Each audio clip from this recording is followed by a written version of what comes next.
বাইজিদ বুস্তামির বাড়ির পাশে এক আগুনের পূজারি ছিল, তার নাম ছিল সামাওন। 40 বছর ধরে আগুনের পূজা করতেছে, খালি আগুনরে সেজদা দেয়, আগুনরে ভগবান কয়, খোদা কয়, এটা কয়, সেটা কয়, আগুনই সব করে, আগুনই সব দেয়, হায়াত দিছে আগুন, মৌত দিয়ে আগুন, এটা করে আগুন, সবই বলে আগুনই করে। তো বাইজিদ বুস্তামি চিন্তা করলো, লোকটা তো মৃত্যুর আগে নাফরমান হয়ে মারা যাবে, তো জীবনের শেষবার তার একটু দাওয়াত দিয়ে আসি।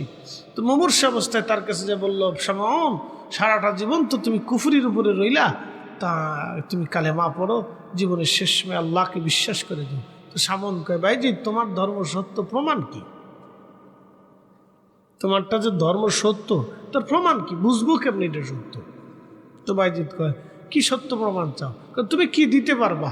তো বাইজিদ বুস্তামি বললো, তাহলে এক কাজ করো, তুমি আগুনে হাত দাও, আমাকে আগুনে হাত দিই। তুমি তো পূজা টুজা করছো, আমি তার কষি টসি না, দেখি কাঠটা পুড়ে যায়, যারটা পুড়বে, যার হাত পুড়ে যাবে, বুঝবো তার ধর্ম মিথ্যা, আর যারটা পুড়বে না তারটা সত্য। তখন সামন কহা, কথা ঠিক আছে। আর সামনের চিন্তা হলো, 40 বছরকে 40,000 বছর পূজা দিল, তো আগুন আমার খাতির করতো না। আগুনের ধর্ম তো জ্বালায় পুরাই দেওয়া। এরকম পৃথিবীতে বহুজন এইভাবে প্রমাণ চাইছে যে তোমাদের ধর্ম সত্য, তার প্রমাণটা কি? দেখেন, বাইজিদ বুস্তামি দিয়ে শুরু করলাম। তো বাইজিদ বুস্তামি বলতেছে, তুমি আগুনে হাত দাও। তো সামন চিন্তা করে, আগুন তো আর আমার খাতির করতো না, আগে বাইজিদে হাত দিক, ওর হাত পুড়ে গেলে কেউ তোমারটা মিথ্যা। মরার সময় সিটারি করতেছে, শয়তানে হাসে, কে বাপ তো আমার তো সিটার। তো মরার সময় সে সিটারি ধান্দা করছে, বুঝতে পারছেন? তো বাইজিদ বুস্তামি তো তার চালাকি বুঝছে। অলি তো অলি, অলি কার বন্ধু? একসাথে বলেন, আমরা অলিদেরকে ভালোবাসি কিনা? আমাদের দেশে অনেকে নেইমারের ভালোবাসে, হেতে যেমনি চুল রাহে, পোলাপানে এমনি রাহে। মেসিরে ভালোবাসে, হেতে যেমনি কাটিং কুটিং দেয়, পোলাপানে এমনি কাটিং দেয়। আল্লাহ রসুল বলছেন, আল মারু মা মান আহাব্বা, দুনিয়াতে তুমি যারা ভালোবাসবা তার সাথে তুমি হাসন নাসর তোমার হয়ে যাইব। এই জন্য আমরা সুন্নিদের কপাল বালা, আমরা অলিদেরকে ভালোবাসি। হাত উঁচা করে বলেন ঠিক কিনা? আমাদের বুলন্দ নসিব। আর অনেকে বুঝে বুঝুক, না বুঝে না বুঝুক, মানে মানুক, না মানে না মানুক, আমাদের বুলন্দ নসিব, আমরা অলিদেরকে ভালোবাসি। সারা দুনিয়ার যত অলি আছে আমরা তাদের পক্ষে আছি, ভালোবাসি। কথা ঠিক আছে না ভাই? ভালোবাসতেই থাকবো। তো একজন না একজনের সাথে তো কিয়ামতে দেখা হবে। আমরা 4 তরিকা ভালোবাসি না? দোয়ার সময় কি 4 জনের নাম বলি না? বলি না, আল্লাহ সব অলিদের খেদমতে হাদিয়া পৌঁছাও। বাংলাদেশের কয় মাহফিল, সুন্নি মাহফিল ছাড়া অন্য মাহফিলে অলিদের নামে দোয়া হয় দেখছেন আপনারা? কোন রকম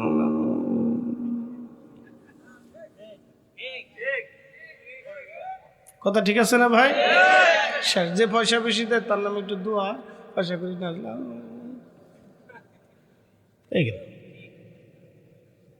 শেষ। আমরা তো আউলিয়া কেরামের জন্য দোয়া করি, আলেমদের জন্য দোয়া করি, পীর মাশায়েখদের জন্য দোয়া করি। কথা ঠিক আছে না ভাই?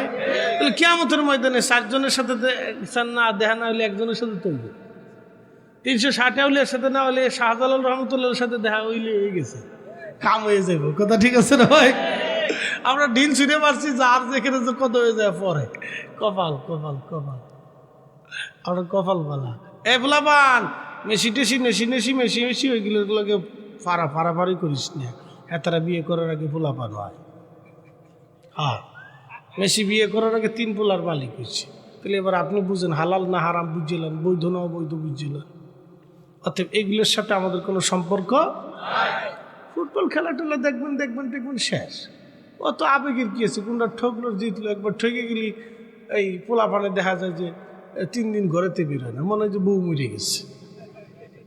কোন দল ঠকে গেছে আর ঘরেতে বেরোয় না, মনে হয় যে ওর বউ মরে গেছে। খেরে এত আসক্তি কে? খেলাধুলা মানুষ দেখে দেখে দেখে শেষ। ঠকছে ঠকছে, জিতছে জিতছে, তো ঠকলে কি আর জিতলি কি? কি কথা ঠিক আছে না ভাই? এত ঠকলে কি আর জিতলি কি? এগুলির ভিতরে যাওয়া যাবে না। আউলিয়া কেরামের মহাব্বতের প্রতি আসেন। আল মারু মা মান আহাব্বা, নবী বললেন তুমি যাকে ভালোবাসো হাসরে তার সাথে হাসর নাসর হবে। এই জন্য আমরা পৃথিবীর সব অলিদেরকে ভালোবাসি, যার কারণে কিয়ামতের ময়দানে এই 1000 অলির সাথে না হলে একজনের সাথে হয়ে গেলেই কাজ হয়ে যাবে। প্রিয় উপস্থিতি, হযরত বাইজিদ বুস্তামি রাহমাতুল্লাহ আলাইহি তিনি আগুনের মধ্যে হাত ঢুকিয়ে দিলেন, বিসমিল্লাহ বলে আগুন জ্বলে, কিন্তু বাইজিদ বুস্তামি জ্বলে না। জোরে বলা যাবে কি মারহাবা। আল্লাযীনা আমানু ওয়া কানু ইয়াত্তাকুনা লাহুমুল বুশরা ফিল হায়াতিদ দুনিয়া ওয়া ফিল আখিরাহ। আল্লাহ বললেন, এক নম্বরে যারা ইমানদার, ইমান অনুযায়ী যারা মুত্তাকি হয়েছে, আল্লাহকে ভয় করেছে, আল্লাহকে খুশি করেছে, তোমরা তারা শুনে রাখো, লাহুমুল বুশরা ফিল হায়াতিদ দুনিয়া ওয়া ফিল আখিরাহ। দুনিয়াতেও তাদের জন্য সুসংবাদ, হাসরের ময়দানেও তাদের জন্য সুসংবাদ। প্রিয় উপস্থিতি, খুব মনোযোগের সাথে কথাগুলি শুনবেন। যুগে যুগে মিথ্যা যারা ছিল, মিথ্যা ধর্মের উপরে যারা প্রতিষ্ঠিত ছিল, সবসময় তারা এরকম সত্যের কাছে প্রমাণ চেয়েছে। সেই দিন শামউন বলল, বাইজিদ প্রমাণ সাবমিট করো, তোমার রব আল্লাহ আছে। বাইজিদ বুস্তামি হাত ঢুকাই দিলেন, আগুন জ্বলে, কিন্তু বাইজিদ বুস্তামি জ্বলে না। হযরত বাইজিদ বুস্তামি হাত বের করে নিয়ে এসে বললেন, শামউন এবার তুমি আগুনের মধ্যে হাত দাও। শামউন বলল, বাইজিদ 40,000 বছরও যদি আগুনের সেজদা দিই, আগুন আমাকে খাতির করবে না। বাইজিদ বুস্তামি বলো, তুমি কি করে আগুনকে খুশি করলা, রাজি করলা? বাইজিদ বুস্তামি ডাক দে বলে, শামউন আমি আগুনকে খুশি করি নাই, আমি আগুনের স্রষ্টা যিনি আমার রব, আমার আল্লাহ, আমি তাকে খুশি করার কারণে এই আগুন আমার আল্লাহ বাধ্য করে দিয়েছে। একবার জোরে বলা যাবে কি মারহাবা। আল্লামা ডক্টর ইকবাল কত চমৎকার তিনি শেরের মাধ্যমে বুঝাইলেন, কে ওয়াফাতুনে মোহাম্মদ সে তু হম তেরে এ যা চিজ হি কিয়া লৌহ কলম তেরে। তুমি যদি তোমার জীবনের সবটুকু নবীর কদমে কুরবানি করে দিতে পারো, হে নবীর উম্মত, তুমি যদি তোমার জীবনের সবটুকু নবীর কদমে কুরবানি করে দিতে পারো, তুমি সবটুকুন বিসর্জন দিতে পারো নবীর কদমে, তামাম মাখলুক কুল কায়নাত লৌহ কলম আমার রব আমার আল্লাহ তোমার অনুগত বানিয়ে দেবে। একবার জোরে বলা যাবে কে মারহাবা। এই জন্য আল্লামা মোল্লা আলী কারি মাক্কি আন-নুজাহাতুল খাতিরের মধ্যে তিনি লেখেন, আমাদের হুজুর গাউসে পাক মহিউদ্দিন আব্দুল কাদের জিলানী তিনি মোরাকাবায় বসে লৌহে মাহফুজের পৃষ্ঠা উল্টাইতে পারতেন, দেখতে পারতেন।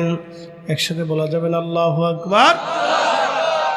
কে ওয়াফাতুনে মুহাম্মদ সে তু হম তেরে হে এ যা চিজ হি কিয়া লৌহ কলম তেরে হে লৌহ কলম তেরে হে।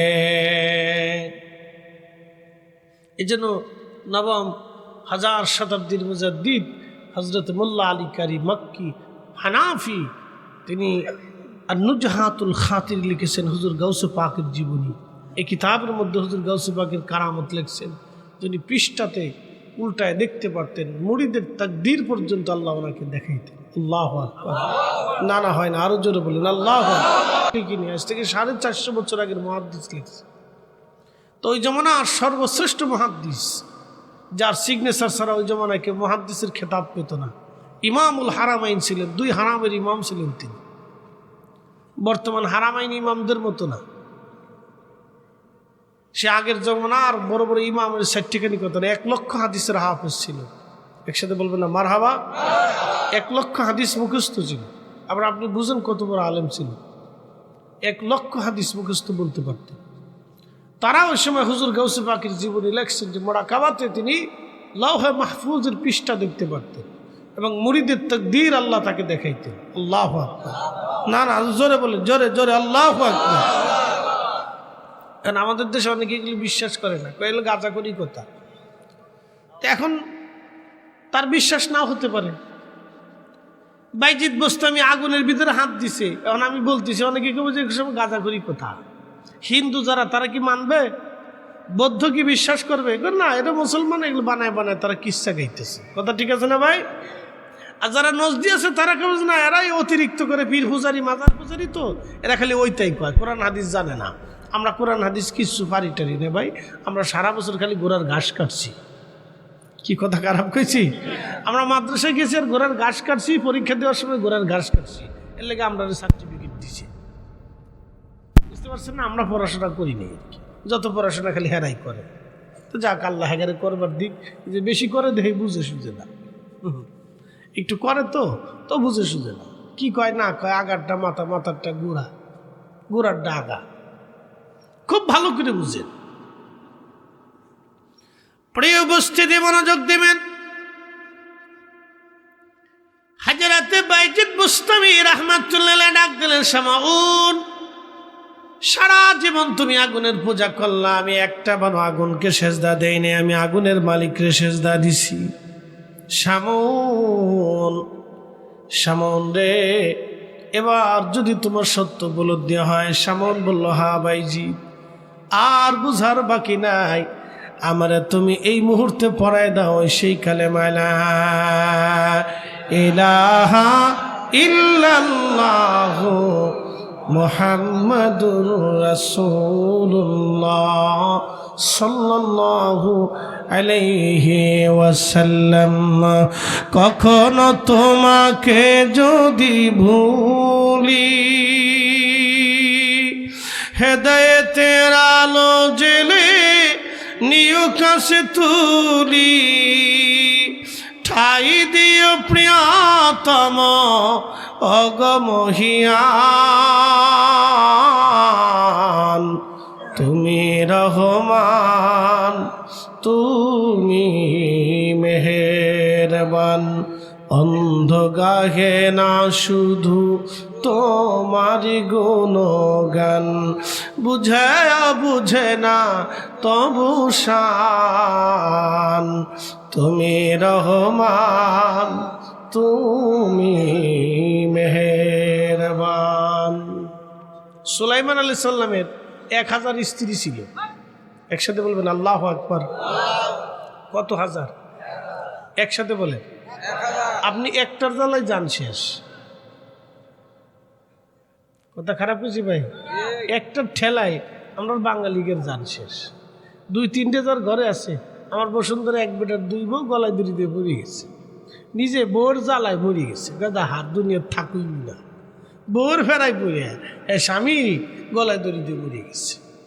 তো একবার বুঝেন যে কি জ্বালার জ্বালা, কত বড় জ্বালার জ্বালা। এই 2 বউ যে বিয়ে করছে সে জানে যে দুনিয়া কি জিনিস। কথা ঠিক আছে না ভাই? খুব ফেরার ফেরা, বাংলাদেশের জন্য ফেরা। সৌদি আরবে কি আছে আমি জানি না, তারপরে তারাও বেশি সুখে টুকে নেই। লাতি সাহেবের মাইটটা ঝগড়া ফাসাদ বহুত কিছু হয়।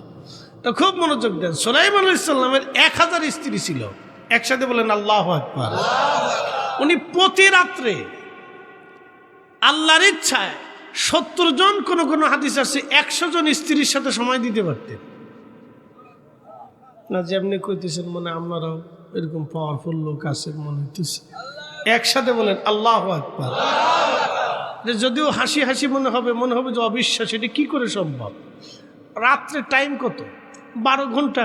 তো 12 ঘন্টায় 70 জন স্ত্রীকে কি করে একজন পুরুষ সময় দেয়, আর কি করে তার পক্ষে সম্ভব? এখন আপনি কি করে কোনো প্রশ্ন করতে পারবেন না, কারণ এটা নবীদের মুজেজা। কথা ঠিক আছে কিনা ভাই? নবীদের কি মুজেজা। সহিহ বুখারীতে রাসূল বললেন, সুলাইমান আলাইহিস সালাম একদিন আল্লাহকে বলতেছেন, আল্লাহ আমি আজকে 70 জন স্ত্রীর সাথে সময় দিব, আমার বাচ্চা কাচ্চা হবে, 70 জন স্ত্রী, 70টা সন্তান হবে, তারা জিহাদ করবে, যুদ্ধ করবে, আল্লাহর পথে জীবন ব্যয় করবে। কিন্তু ইনশাআল্লাহ কয় নাই। কি কয় নাই? ইনশাআল্লাহ কয় নাই। এটা না কইয়া সে 70 জন স্ত্রীকে সময় দিছে এক রাত্রে। একসাথে বলবেন আল্লাহু আকবার। কতজন স্ত্রীকে সময় দিছে? তো রাতের টাইম কত? 12 ঘন্টা। তো 12 ঘন্টায় 70 জন আপনি ভাগ দেন তো কয় মিনিট করে ভাগে ভাগ? এটা কি করে সম্ভব? এখন কেউ যদি বলে যে ফরিদি সাহেব গাঁজাখড়ি গল্প করতেছে, তাহলে কি আর তার ইমান থাকবে? কারণ এটা নবীদের মুজেজা, নবীদের কি মুজেজা। এখন আমি ওয়াজ করলাম যে শাহজালাল জায় নামাজ বিছাইয়া সুরমা নদী পার হয়েছে, এখন একজন এসে বলতে পারে এটা সব গাঁজাখড়ি কথা, যে জায় নামাজ কি করে নদীর উপর ভাইসে থাকে, এখন কি করে ভাসে তুই আল্লাহরে জিজ্ঞা। কি কথা ঠিক আছে না ভাই? হযরত ইমাম শাফি জায় নামাজ বিছে দজলা নদীর উপরে নামাজ পড়ছে, এখন কি করে পড়ছে তুই আল্লাহকে জিজ্ঞেস কর। হুজুর খাজা বাবা আজমিরি একটা লুটার ভিতরে আনা সাগরের পানি সব ঢুকাইছে, বলে কি করে ঢুকাইছে তুই আল্লাহরে জিজ্ঞা। কি কথা কর না কেন?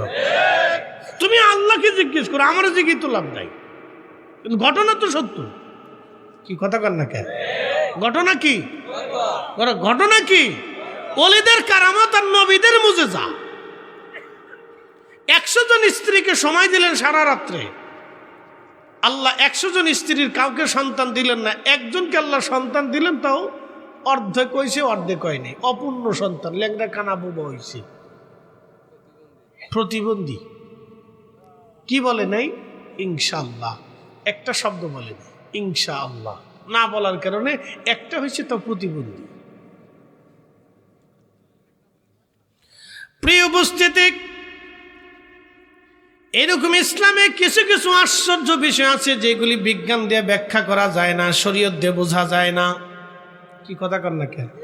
সুলাইমান আলাইহিস সালাম 100 জন স্ত্রীর সাথে রাত্রে সময় দিয়েছেন, কোন বর্ণনায় আছে 70 জন, কোন বর্ণনায় 90 জন, কোন বর্ণনায় 100 জন। আমি 70 জনই ধরলাম। 70 জনের কথা সহিহ বুখারীতে আসছে, তিনটাই সহিহ হাদিস। 70 জনও দিয়েছেন, 100 জনও দিয়েছেন, 90 জনও দিয়েছেন। আমার কথা তো ওনার তো 1000 স্ত্রী ছিল। এখন আমার প্রশ্ন, 1000 স্ত্রীর সাথে উনি সময় দিচ্ছেন, একসাথে বলবেন আল্লাহু আকবার। তাহলে 1000 স্ত্রীর সাথে যদি উনি সময় দিয়ে থাকে, তাহলে উনি কি পুরুষ ছিল চিন্তা করেন না। আপনি যদি জিজ্ঞেস করেন এটা কেমনে সম্ভব, কেমনে, তো কোনো কথা হইতে পারে না, কারণ তেনারা নবী। কথা ঠিক আছে না ভাই? তেনারা কি নবী। ইসলামে কিছু কিছু বিষয় আছে যেগুলি শরীয়ত দিয়ে ব্যাখ্যা করা যায় না। এরা সব খালি শরীয়ত দিয়ে ব্যাখ্যা করতে চায়, বিজ্ঞান দিয়ে বুঝাইতে চায় না। সব বিজ্ঞান দিয়ে বোঝা যায় না। যেমন আমি আপনাদেরকে একটা ঘটনা শোনাই, একসাথে জোরে বলেন আল্লাহু আকবার।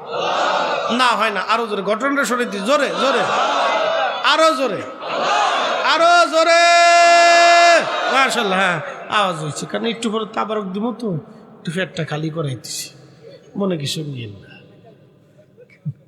একটু খালি হইলে ক্ষুধা যত বেশি হয় খাবারে তত মজা হয়। একটা কথা মনে রাখবেন, পেটে যত ক্ষুধা জিহ্বায় তত স্বাদ। আবার শোনেন, পেটে যত ক্ষুধা জিহ্বায় তত স্বাদ। পেটে ক্ষুধা নাই, জিহ্বায় স্বাদ নেই। যত ক্ষুধা বেশি হবে জিহ্বায় তত স্বাদ বাড়বে। এই জন্য ক্ষুধা লাগায় খাবেন, যা খাবেন তাই মজা লাগবে, নাহলে খালি বউর সাথে খালি ঝগড়া করবেন। বুঝতে পারছেন? ক্ষুধা লাগায় খাবেন, তাহলে আর বউর সাথে জীবনেও কোনোদিন ঝগড়া হবে না। খালি কেমন হা কি সুন্দর জিনিস টানছো তুমি, বাপরে বাপ, তোমার হাতের ভিতরে মিষ্টি বাইদ্যে বাইদ্যে রয়েছে। ফান দিবেন, হেবে হেবেডিও বেশি খুশি। বেটিরা মানে শুনতেছে বাস না? হা। মহিলাদেরকে বলবো, স্বামীদের ক্ষুধা লাগায় তারপরে খাওয়াবেন, তাহলে আর জীবনে কোনোদিন ঝগড়া হইতো না। ক্ষুধা লাগায় খাওয়াবেন, বেশি বেশি কাজ করাবেন। কাজ না থাকলে কোদাল একটা ধরাই দেখুন যে জমি কুবাই আসো, যাও বাস। 2 ঘন্টা খানিক কুবাইলে ক্ষুধা লাগবে, যা রাইন্দে দিবেন তাই দেখবেন যে খাই ফেলতেছে, বাস খুব মজা লাগতেছে। ক্ষুধা যত বেশি জিহ্বায় তত স্বাদ বেশি। গোপন কথা বলে দিলাম, মনোযোগ দিয়ে শুনে যাবেন। হযরত ওমর রাদিয়াল্লাহু আনহুর জামানাতে মিশর মুসলমানদের দখলে আসলো। মিশরে মানুষের ধর্ম বিশ্বাস ছিল, প্রত্যেক বছর নীল নদের জোয়ার আনার জন্য একটা কুমারী সুন্দরী মেয়েকে তারা নিয়ে নীল নদের পাড়ে নিয়ে জবাই দিত। ওই রক্তগুলি গড়িয়ে গড়িয়ে নীল নদের পানিতে যাওয়ার পরে নীল নদে জোয়ার আসতো। আমাদের দেশে যারা সনাতনী আছেন, হিন্দু আছে, প্রাচীনকালে হিন্দুদের একটা ধর্ম বিশ্বাস ছিল, কোনো স্বামী যদি মারা যাইতো তাহলে স্ত্রীকেও জীবন্ত স্বামীর সাথে পুড়িয়ে মারা হতো। কথা ঠিক আছে না ভাই? এটা কি বলতো? সতী সতীদাহ প্রথা, লা হাওলা ওয়ালা কুওয়াতা ইল্লা বিল্লাহ। কত নারীর জীবন চলে গেল, আগুনে পড়ে গেল। বলে তারা বলতো স্বামী স্বর্গে যাবে, স্ত্রীকে একসাথে স্বামী স্ত্রী দুজনকে স্বর্গে পাঠাই দিতেছে, জীবন্ত মানুষ মেরে দিয়ে স্বর্গে পাঠাইতেছে। এর চেয়ে বড় ভুল ব্যাখ্যা পৃথিবীতে আর কিছু হতে পারে ভাই? একবারে কত বড় ভ্রান্ত বিশ্বাস, একবারে নিকৃষ্ট একটা ভ্রান্ত বিশ্বাস জন্ম দিয়ে কত জীবন্ত মানুষকে আগুনে পুড়িয়ে মারছে তার হিসাব নাই। তারা আবার গরু খাওয়ার নাম দিয়ে ভারতে মুসলমানদেরকে পিটে আর কয় জয় শ্রীরাম কয়, পিটিয়ে পিটিয়ে মুসলমানদেরকে মারে। তারা মুসলমানদেরকে পিটিয়ে পিটিয়ে পিটিয়ে পিটিয়ে ভারতে মুসলমানদেরকে মারে আর কয় কয় জয় শ্রীরাম, বল জয় শ্রীরাম। এই অবস্থা। এ মুসলমান খুব মনোযোগ দিবেন।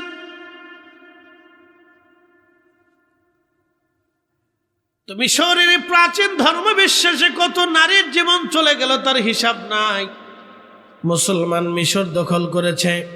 ইমাম আবুল ফারাজ ইবনুল জৌজি 900 বছর আগে তার কিতাবে লেখেন, হযরতে ওমর রাদিয়াল্লাহু আনহু সেনাপ্রধান ছিলেন আমর ইবনুল আস রাদিয়াল্লাহু আনহু।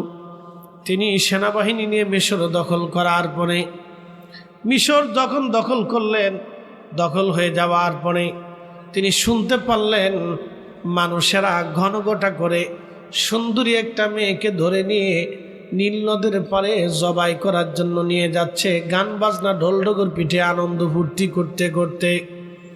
আজকে নীল নদের পারে কুমারী মেয়েটাকে জবাই করা হবে, আর জবাই করার কারণে পানির ভিতরে রক্ত গড়ায় পড়বে, আর নীল নদের মধ্যে জোয়ার আসবে।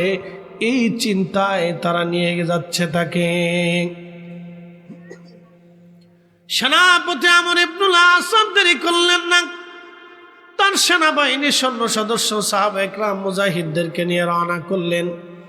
নীল নদের পারে যে তলোয়ার বের করে বলেন, হে মিশরবাসীরা, যদি আজকে নিরাপরাধ একটা ছোট্ট মেয়েটার জীবন এখানে চলে যায়, তোমরা যদি তাকে হত্যা করো নীল নদের জোয়ার আনার জন্য, আমি সেনাপতি আমর ইবনুল আস বলতেছি তোমাদের মিশরীদের দেহ থেকে মাথা আলাদা করে তোমাদেরকে আজকে হত্যা করে ফেলবো। কোনো নিরাপরাধ মানুষ আজ মরতে পারে না, এটা মুসলমানের দেশ, কোনো নিরাপরাধ মানুষ মরবে না। সাবধান, ওই মেয়েটাকে তোমরা হত্যা করতে পারবা না।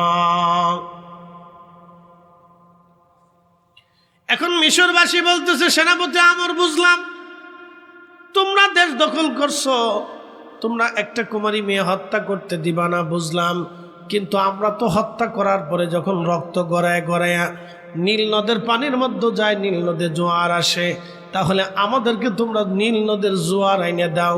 আমরা জীবনেও কোনো দিন আর কোনো কুমারী নারী হত্যা করব না, কিন্তু শর্ত হলো তোমরা নীল নদের জোয়ার এনে দিবা। একসাথে বলেন আল্লাহু আকবার। চ্যালেঞ্জে পড়ছে না সেনাপতি আমর ইবনুল আস, চ্যালেঞ্জে পড়ে গেছে। তিনি চিন্তা করলে এই কাজ তো আমার দ্বারা সম্ভব না, তাহলে আমার তো একজন খলিফা আছে, আমার তো একজন প্রধান আছে, রাষ্ট্রপ্রধানের কাছে বলি। তো আমাদের দেশের তো রাষ্ট্রপ্রধান যারা, তারা তো মুইতেও পানি লয় না। আসতে কন কেন, ডরান আপনারা, জোরে বলেন। মুইতেও তো ঠিক মতো পানি লয় না।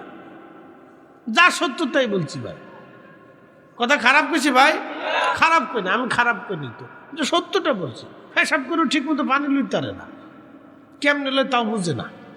তো যাক, লয় লক লাল তারা রাষ্ট্রপ্রধান হচ্ছে, ওইব সামনে আরো কতজন হইব আল্লাহ জানে, কতজন হয়ে গেছে এরকম আল্লাহ জানে। তো যাই হোক, আমাদের কপাল বন্ধু আর কি। তো মনোযোগ দেন। সেনাপতি আমর ইবনুল আস চিন্তা করলো, আমার তো একজন রাষ্ট্রপ্রধান আছে, খলিফাতুল মুসলিমিন হযরত ওমর, আমি তার কাছে একটা চিঠি লিখি।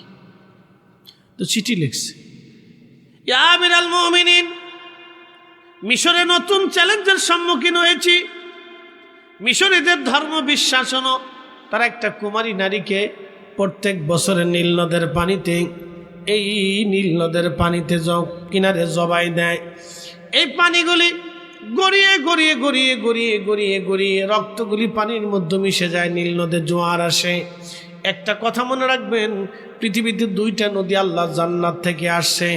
একটা নদী নীল নদী, আর একটা নদীর নাম ফোরাত নদী। দুইটা নদী খুদার জান্নাত থেকে সরাসরি আইছে। একবার জোরে বলা যাবে কে মারহাবা। এই জন্য দুইটা নদী কখনো শুকায় না, কিন্তু ফোরাত নদী কিয়ামতের আগে শুকিয়ে যাবে। সহিহ বুখারীর কিতাবুল ফিতানে আসছে, আলামতে সুগরার সর্বশেষ আলামত, শুনে যান, আলামতে সুগরার সর্বশেষ আলামতের পর্যায়ে এই নীল নদ ফোরাত নদী শুকিয়ে যাবে, স্বর্ণের পাহাড় ভেসে উঠবে। এই স্বর্ণের পাহাড়ের দখল নিয়ে পৃথিবীতে যুদ্ধ শুরু হবে। এই যুদ্ধটা কোনো বিশ্বযুদ্ধ না, এটা মহাযুদ্ধ হবে। গ্রামের, পৃথিবীর প্রত্যেকটা গ্রাম, অঞ্চল, পরিবার, এলাকা, মহল্লা এই যুদ্ধে জড়িয়ে যাবে। 100 জনে 99 জন মার্ডার হবে, একজন বেঁচে থাকবে। বর্তমান পৃথিবীতে 800 কোটি। যদি এখনই ফোরাত নদী জেগে উঠে, স্বর্ণের বহর জেগে উঠে, তাহলে এখনই এই যুদ্ধটা শুরু হবে। সারা পৃথিবী ব্যাপী যুদ্ধে প্রলয়ঙ্করী রূপ নিবে, মহাযুদ্ধ হবে। শুধু বিশ্বযুদ্ধ না, এটা বিশ্বযুদ্ধ বলে ভুল হবে, মহাযুদ্ধ।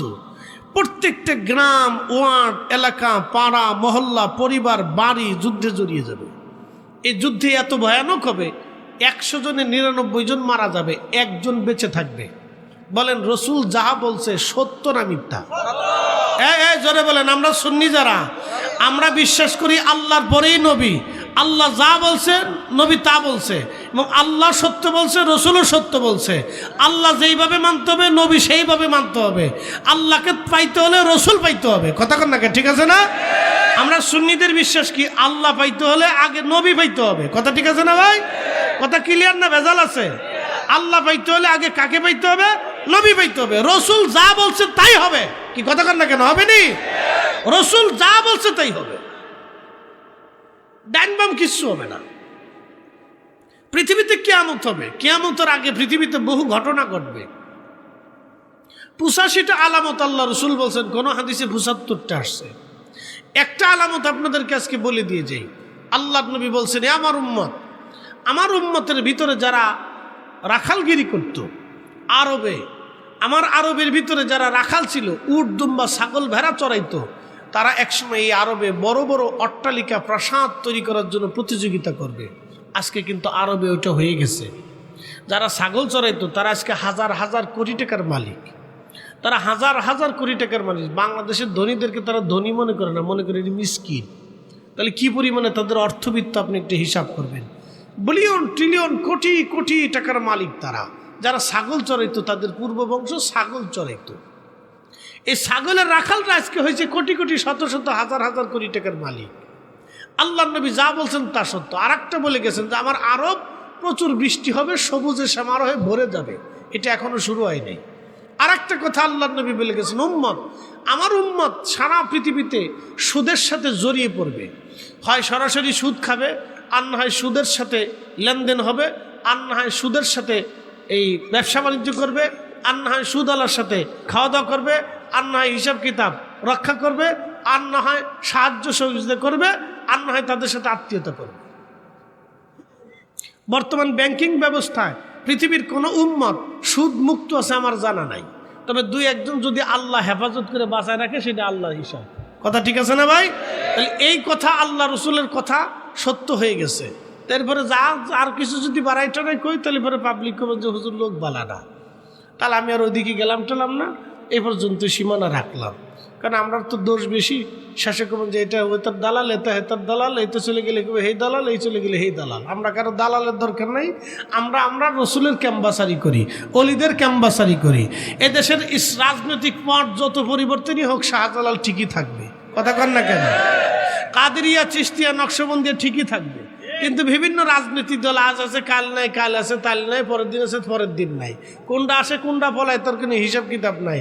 কিন্তু তরিকা ইসলাম সুন্নিয়ত কিয়ামত পর্যন্ত থাকবে। হাত উঁচা করে বলেন ঠিক না বেঠে? এই জন্য আমরা আউলিয়া কেরামের গোলামি করি, আমরা আউলিয়া কেরামের দালালি করি। এখন যে যেটা মনে করুক করুক গে, ও সাথে আমরা দেখার টাইম নেই। কথা কল লেখা ঠিক আছে না ভাই? রাজনীতি যার যারটা নিয়ে শেষে পড়ে থাকুক। প্রিয় উপস্থিতি, খুব মনোযোগ দিয়ে শোনেন, তাহলে বোঝা গেল আল্লাহর নবী যা বলছে, সুদ পৃথিবীর রন্দে রন্দে রন্দে রন্দে ছড়িয়ে যাবে। আমরা এখানে যারা আছি অধিক লোকের সাথে ব্যাংকের সাথে অ্যাকাউন্ট আছে, কথা কন না কেন, জোরে বলেন। আপনি সুদ না খাইলেও ব্যাংকে টাকা রাখতেছেন, ওই টাকা দিয়ে ব্যাংকওয়ালারা ব্যবসা করে, কথা ঠিক আছে না ভাই? তাহলে ব্যাংকের সুদের আপনার টাকা দিয়ে তারা ব্যবসা করে, তারা কিছু সহযোগিতা পাইতেছে, তার অর্থ হলো আপনিও কিছু তাদেরকে হেল্প করতেছেন। আমার টাকাও ব্যাংকে পড়ে গেছে, আমি অনিচ্ছা সত্ত্বেও আমার টাকাটা ব্যাংকে পড়ে থাকতেছে, 1 মাস থাকুক আর 2 মাস থাকুক, 3 মাস থাকুক আর 6 মাস থাকুক, ব্যাংক ওই টাকা দিয়ে কিন্তু ঠিকই তারা ব্যবসা বাণিজ্য লেনদেন চালাই দিতেছে, কথা ঠিক আছে না ভাই? তাহলে বোঝা গেল আল্লাহর নবী যা বলছে এটা ঠিক, জোরে বলেন ঠিক কিনা? এখন বলেন হুজুর তাহলে উপায় কি? উপায় হলো এই কঠিন সময়ে আল্লাহর নবীর সুন্নতকে একেবারে কামড় দিয়ে ধরে আঁকড়ে ধরে থাকা, কথা ঠিক আছে না ভাই? একবার আঁকড়ে ধরে থাকা, চেষ্টা করা যতটুকুন পারা যায় সেফ থাকা, কথা ঠিক আছে না? এর বাহিরে তো আমাদের কোনো ক্ষমতা আছে নাই, কিছু করার নেই। টাকা যদি ব্যাংকে না রাখেন তাহলে ঘরের ভিতরে চোরে লয়ে যাবে, কি কথা ঠিক আছে না? এই জন্য লেনদেন করতেই হবে। পজিশন আমাদের এখন ভিন্ন রকম হয়ে গেছে, কিছু করার নেই। প্রিয় উপস্থিতি, আল্লাহর নবী রাহমাতুল লিল আলামিন 1450 বছর আগে যা বলেছিলেন তাই হবে। নবী আর একটা কথা বলে গেছেন, আমার উম্মতরে তোমাদের মধ্যে আমাতুস সালাহ, আমার উম্মতরা নামাজ মেরে ফেলবে, তারা নামাজ পড়বে না, তারা নামাজ পড়তে চাবে না। ঠিকই তাই, আজকে দেখবেন জুমার দিনে কত মুসল্লি হলো, আসরে রক্তে মুসল্লি নাই, মাগরিবে আরো নাই, এশা রক্তে খোঁজ নাই, ফজরের রক্তে হারিকেন ধরেও খুঁজে পাওয়া যায় না। তাহলে উম্মত নামাজ মেরে ফেলে দিয়েছে, এটা চিরসত্য। আল্লাহর নবী যা বললেন তাই হবে। প্রিয় নবী বলেন ওয়াদাউল আমানা, আমার উম্মতের ভিতরে আমানতের খেয়ানত বাড়বে, এত পরিমাণে হবে বাপ ছেলেকে বিশ্বাস করবে না। যার কারণে দেখবেন এখন বাবারা ছেলেদেরকে বিশ্বাস করে না, চিন্তা করে ওর নামে জমি জমা যদি সব দিয়ে দেয়, পোলা যদি অন্য বিধি লইয়া ভাগ্যে চলে যায় তাহলে আমার মাথায় বাড়ি। কথা কি খারাপ কিছু ভাই? আপনি আগ থেকে 30 বছর আগের হিসাব করেন, কত বছর?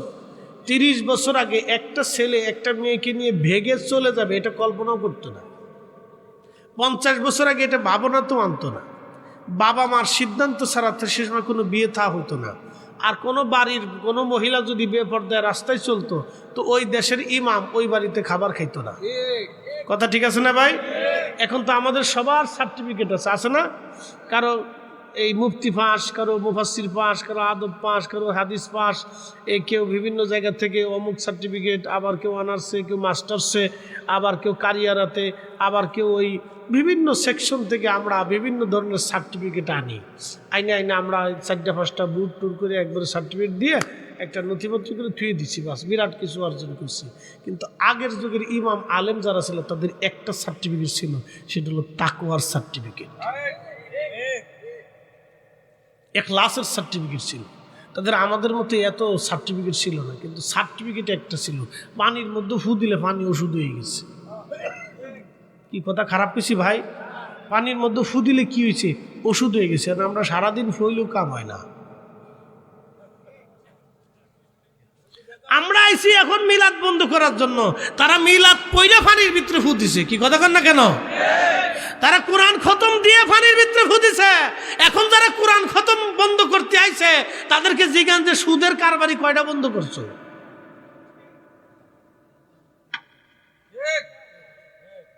বুঝে তারপরে যাবেন। আমি কারো মন্দ বলার জন্য আসি নাই।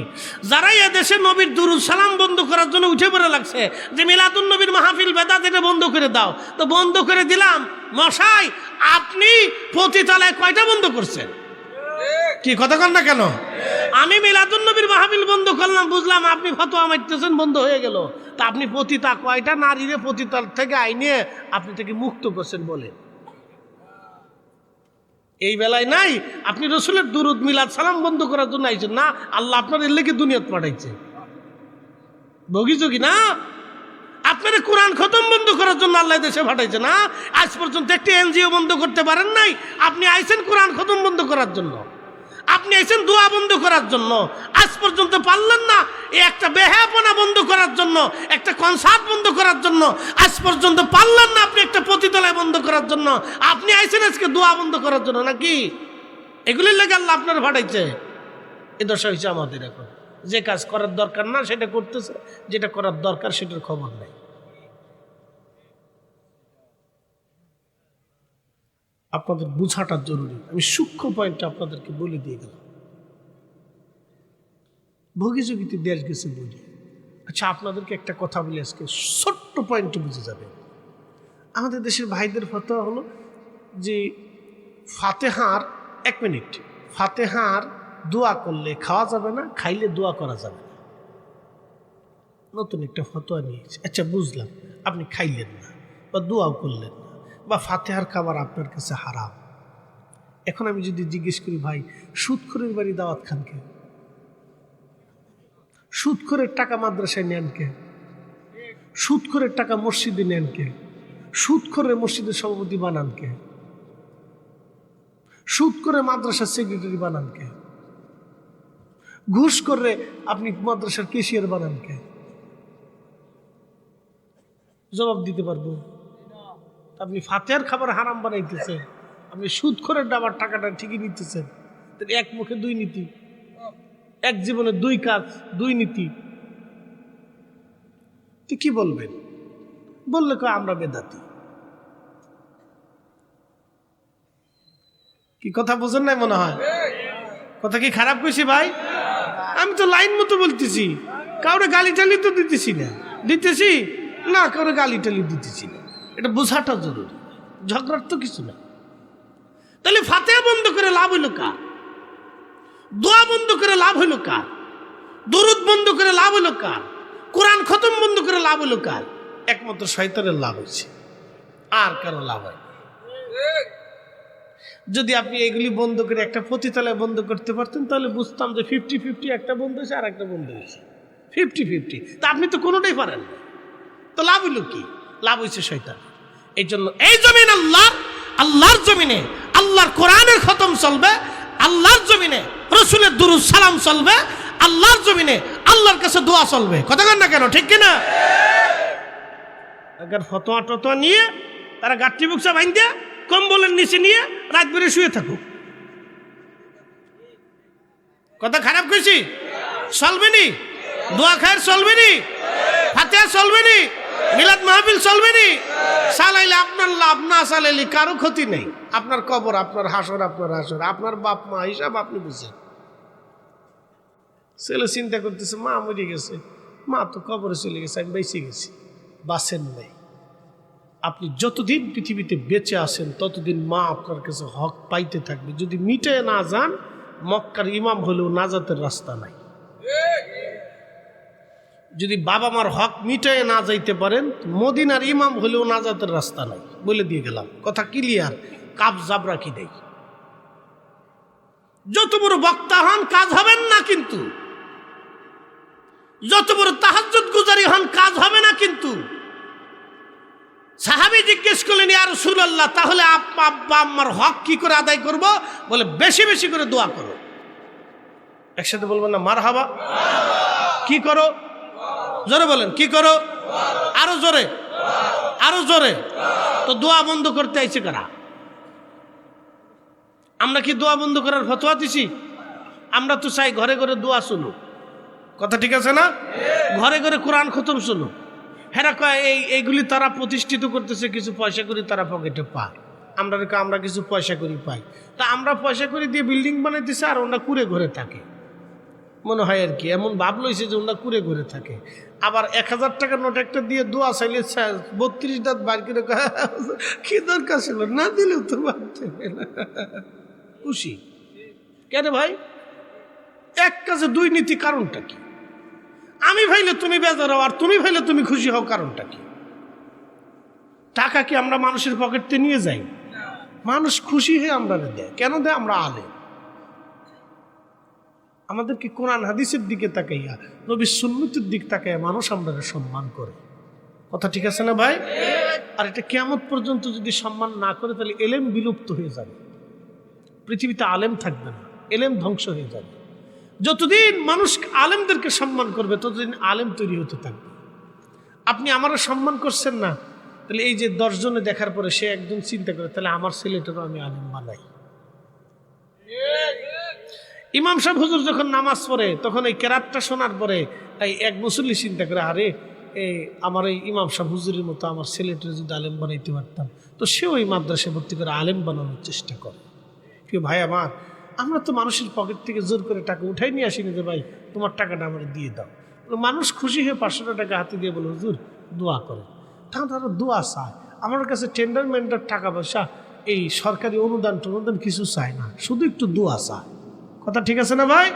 আর আমরা এগুলো কিছু দিতেও পারি না, আমরা একটু দোয়া করতে পারি, আল্লাহ তোমার বান্দার দোয়া চাইছে, তুমি দয়া করে কবুল করো আল্লাহ। এছাড়া তো আমাদের আর কিছু দেওয়ার নাই। দেওয়ার আছে ভাই? আমরা কি কিছু দিতে পারি? দেয় কে? দেয় কে? কোন অলি কি নিজের পক্ষ থেকে কিছু দিতে পারে আল্লাহ ছাড়া? অলিরাও আল্লাহর কাছ থেকে চাইয়া আইনে দেয়। কথা ঠিক আছে না ভাই?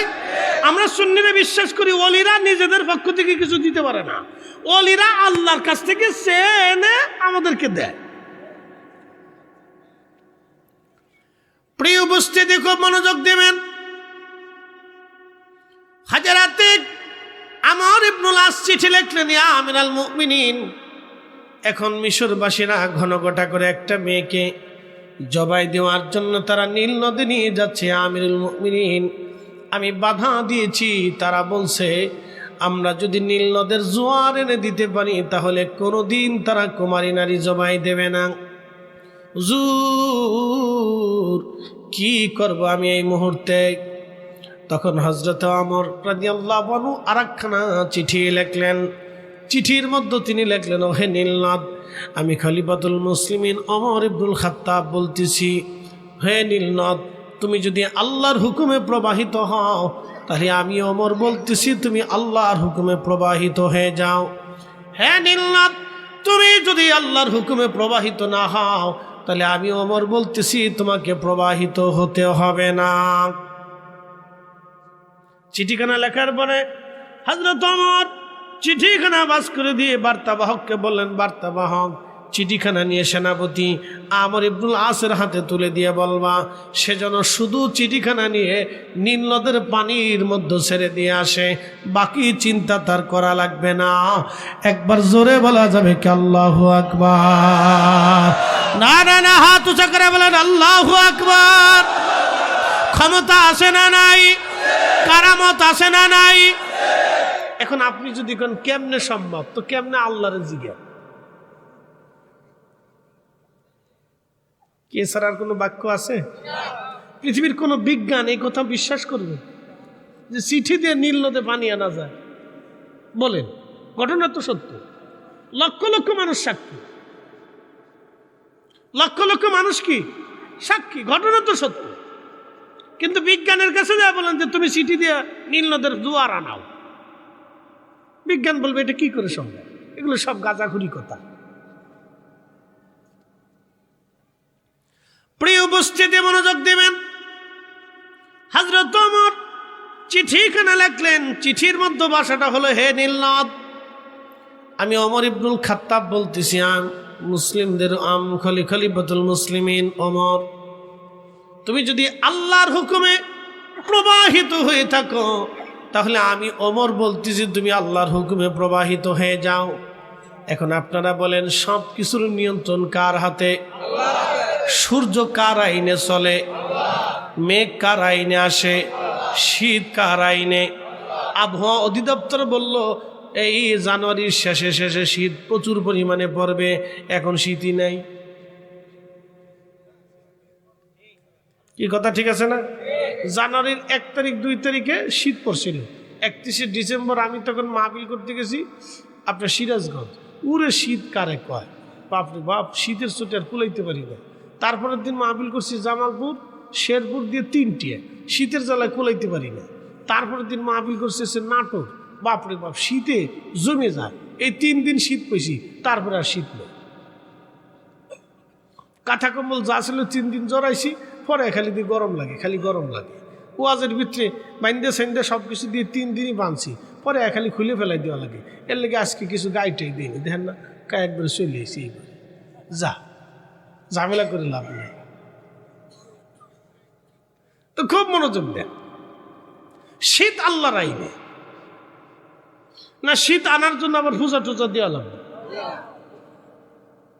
আমরা জানি ডিসেম্বর জানুয়ারিতে শীত আসবে, পূজা দিলেও আসবে না দিলেও আসবে, কথা ঠিক আছে না ভাই? এরপরে ফেব্রুয়ারি মার্চে যে বসন্ত আসবে, পূজা দিলেও আসবে না দিলেও আসবে। এরপরে যে গ্রীষ্মকাল আসবে, আপনার এই প্রচণ্ড গরম, জ্যৈষ্ঠী, এই আষাঢ় মাসে, জ্যৈষ্ঠী মাসে, বৈশাখের জ্যৈষ্ঠী মাসে প্রচণ্ড গরম পড়বে। গরমে কাপড় চোপড় খুলে শেষে বাতাস মারা লাগবে। ওটা পূজা দিলেও আসবে না দিলেও আসবে। দেয় কে? না না, একসাথে বলুন, কে দেয়? এটা কি আবহাওয়া অধিদপ্তরের বিধানে না আল্লাহর বিধানে? প্রত্যেক বছরে বাংলাদেশে 6টা ঋতু আসে, এটা আল্লাহর আইনে আসে, আমাদের কোনো এখানে হাত নাই। গত বছর সিলেটে প্রতিদিন বৃষ্টি নামে, বাংলাদেশের অন্য কোথাও বৃষ্টি নাই। এত হুজুরা সলাতুল ইস্তিসকা বললো, আমাদের দেশের বড় বড় শায়েখরা বললো, কিন্তু বৃষ্টি দিল না। তা বোঝা গেল কি শায়েখের দোয়া কবুল হয় না। কিন্তু শাহজালালের দেশে বৃষ্টি নামলো কেন? ও শাহজালাল ঘুমাই রয়েছে এই জন্য। কথা কন না কে? ঠিক আছে না ভাই? কথা ক্লিয়ার, রেজাল্ট টেজাল্ট নেই। কালকে এই ওয়াজ শোনার পর অনেকে আমার গেইলি দূর হুজুর লোক বালা না। প্রিয় উপস্থিতি, বলে কেমনে সম্ভব? এগুলো হচ্ছে কারামত। কি করে সম্ভব? কোনো ব্যাখ্যা বৈজ্ঞানিকভাবে দেওয়া সম্ভব না, শরীয়তেও দেওয়া সম্ভব না। শুধু এতটুকুনি জানি, তুমি যদি আমার রবের হয়ে যাও, তামাম কুল কায়নাত তোমার হয়ে যাবে। তুমি যদি আমার রবের হও, তামাম কুল কায়নাত তোমার হবে। তুমি যদি অলি হও, তামাম সৃষ্টি তোমার হবে। আল্লাহ নিজে বলে দিয়েছেন, আলা ইন্না আউলিয়া আল্লাহি লা খাউফুন আলাইহিম ওয়ালা হুম ইয়াহজানুন। সহিহ বুখারীতে নবী বললেন, ওয়া ইন সালানি লাউতিয়ান্নাহু ওয়া লাইস্তাজানি লাউইজান্নাহু। তোমরা আমার অলি যদি হইতে পারো, আমার অলিরা যা চায় আমি আল্লাহ তাই দেই। চাইতে দেরি হয়, আমি আল্লাহ দিতে দেরি করি নাই। হযরত ওমর চিঠি লিখলেন নীল নদের জন্য, চিঠির বার্তা আমার আল্লাহ পাঠাই দিলেন নীল নদের কাছে। নীল নদ, আর কোনো নারীর জীবন দরকার নাই, তুই প্রবাহিত হয়ে যাবি, সাবধান, ডাইন বাম করবি না। নীল নদে জোয়ার এসে গেল, 1450 বছর পার হয়ে গেল। জোয়ার আনার জন্য কোনো নতুন কুমারী নারী জবাই দিতে হয় নাই। এটার নাম ইসলাম এবং মুসলমান। কথা বলেন ঠিক না বেঠে? তেলের গাড়ি তেলে চলে,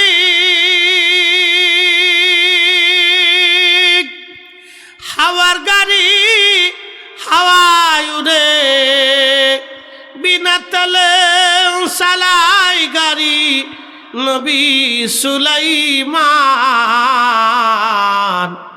আমরা সেই মুসলমান, ঠিক কিনা? মতলববাসী খুব মনোযোগ দিয়ে কথা শুনে যাবেন বাজার। শুধু এইখানে শেষ না, পৃথিবীতে বহুজন এইভাবে সত্যের কাছে তারা চ্যালেঞ্জ করেছিল। হযরতে বিশ্ববিখ্যাত আল্লাহর একজন ওলি ছিলেন, তার নাম আবু মুসলিম আল খাওলামি রহমাতুল্লাহ আলাইহি। ওনার জন্ম হলো মিশর। উনি মিশর থেকে রওনা করলেন মদিনায় ইসলাম কবুল করবেন। মিশর থেকে রওনা করলেন, মদিনায় যাওয়ার পরে দেখলেন আল্লাহর নবী আর দুনিয়াতে নাই, তিনি আল্লাহর রসুল দেখতে পারেন নাই। কিন্তু হযরত আবু বকর, ওমর, উসমান, আলী, বড় বড় সাহাবী যারা ছিলেন আশারে মুবাশশিরিন, সবার সাথে তিনি সাক্ষাৎ করলেন। হযরত আবু বকরের হাতে কালেমা পড়লেন, মুসলমান হলেন। হযরত আবু বকর বললেন, আবু মুসলিম, আপনি ইয়ামান দেশে চলে যান কালেমার দাওয়াত দেওয়ার জন্যে। আবু মুসলিম আল খাওলামি রহমাতুল্লাহ আলাইহি ইয়ামান দেশে কালেমার দাওয়াতের জন্য চলে গেলেন। আজকের দাওয়াত আর সেই দিনের দাওয়াত ভিন্ন রকম ছিল। বাজানরা, এ জমিনে অলিরা এসেছিলেন কালেমার দাওয়াত দেওয়ার জন্যে। আজকে যারা অলিদের বিরোধিতা করে ওরা মূলত ইতিহাস বিকৃত করেছে, ভুলে গেছে। ওরা জানে না খাজা বাবা আজমিরি যদি সেই দিন আজমির থেকে পানিপথ প্রান্তরে ধুলি নিক্ষেপ করতে না পারতেন, তাহলে আজকে এই উপমহাদেশে কালেমার স্বাদ আমরা পেতাম না। শাহজালাল আমিনী মুজাররিদি সেই দিন যদি যায় নামাজ নদীর উপরে বিছাইয়া সুরমা নদী পার না হতে পারতেন, তাহলে আজকে এই বাংলাদেশে কালেমার স্বাদ আমরা পেতাম না। সেই দিন যদি মুজাদ্দিদ আল ফিসানি সরহিন্দি ফারুকী রাদিয়াল্লাহু আনহু সম্রাট জাহাঙ্গীরের সিংহের খাঁচার ভিতরে সিংহের সামনে যদি ক্ষুধার্ত সিংহের সামনে সালাত আদায় করতে না পারতেন, তাহলে দ্বীন ইলাহি জমিন থেকে বিতাড়িত হতো না, ইসলাম এদেশে কায়েম কখনো আর সম্ভব হতো না। আজকে কালেমার স্বাদ আপনাদের আমাদের নসিব হতো না। ইসলাম এসেছে আউলিয়া কিরামগণের হাত ধরে। যারা আল্লাহর ওলিদেরকেও অস্বীকার করে, মূলত আমি ফরিদি মনে করি তারা নিজের বাপকেও অস্বীকার করে।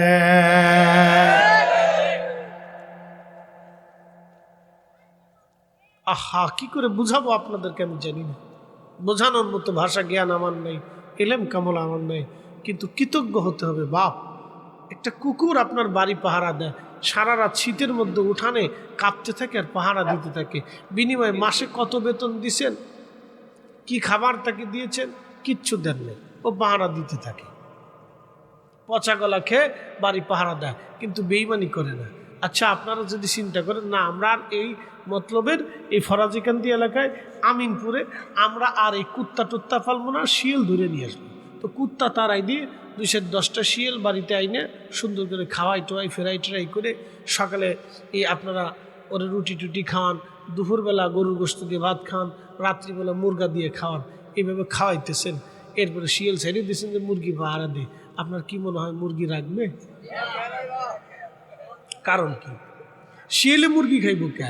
শিয়ালরে আল্লাহ আইন করে দিছে তুই জঙ্গলে থাকবি, তুই গর্তের মধ্যে থাকবি, আর রাত্রে পচা গলা আবি যাবি যেখানে যা আছে শিয়াল টিয়াল এই মুরগি টুরগি খাইলে ধরে লিয়ে খাবি। যা, তোরে আমি আল্লাহ হালাল করে দিলাম, তুমি আমার বান্দার যত মুরগি আছে চুরি করে খা, তোর লাগে এটা হালাল।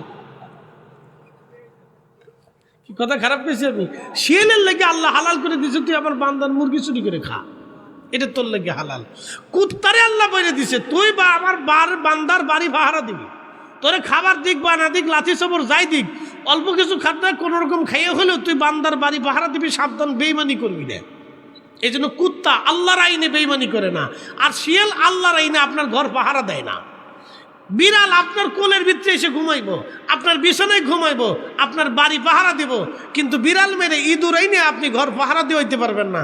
ইঁদুর আল্লাহ আইন করে দিছে তুই তো আমার বান্দার ওই গম ধান যা আছে এই কাইটে কুটে চুরি করে খাবি, আর বিড়ালরে দিছে তুই আমার বান্দার বাড়ির ভিতরে বসে থেকে তুই আমার বান্দার এইগুলি সব পাহারা দিতে থাকবি, সাবধান, বেইমানি করবি না।